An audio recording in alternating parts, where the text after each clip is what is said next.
Booking করতে হবে? সাধারণ লোক যারা তারাপীঠে যাবে, তারাপীঠে একটা বিশেষ জায়গা হচ্ছে জীবিত কুণ্ড।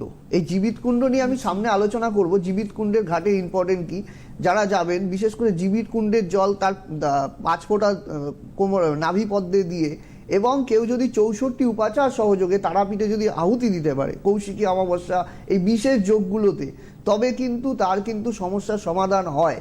এবং এই কৌশিকী অমাবস্যা কিন্তু স্বর্গ নরকের দরজা একটু আগেই বললাম খোলা থাকে, এবং সাধকরা কিন্তু ইচ্ছা অনুযায়ী কিন্তু তার ফলপ্রাপ্তি ঘটে।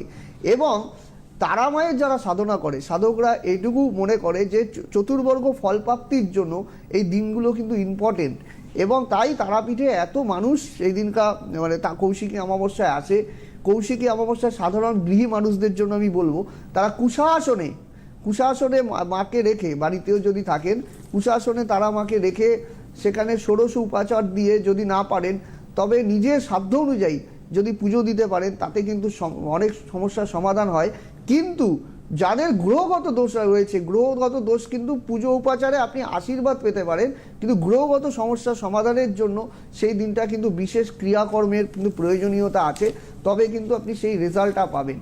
এবং আরেকটা কথা আমি বলবো, সেদিন দ্বারকার জলে, দ্বারকার জল এবং তারাপীঠ যে পুণ্য ধাম আছে তারাপীঠ মহাশ্মশান, সেখানে যদি পুজো করা যায়, হোমযজ্ঞ করা যায়, বিশেষ উপাচার সহযোগে করা যায়, তাহলে কিন্তু রেজাল্ট কিন্তু অব্যর্থ। বিশেষ করে শনির সাড়ে নিয়ে আমি বলবো, এখন বর্তমানে শনির সাড়ে চলছে কুম্ভ রাশি, এই যে আগের ফোনটাই এলো, কুম্ভ রাশি, মীন রাশি এবং মেষ রাশি, এবং শনির ঢাইয়া চলছে কোন কোন রাশির? শনির ঢাইয়া চলছে সিংহ রাশি এবং বৃশ্চিক রাশি।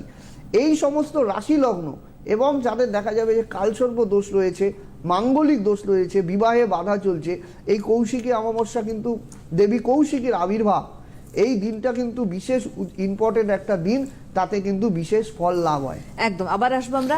হ্যালো।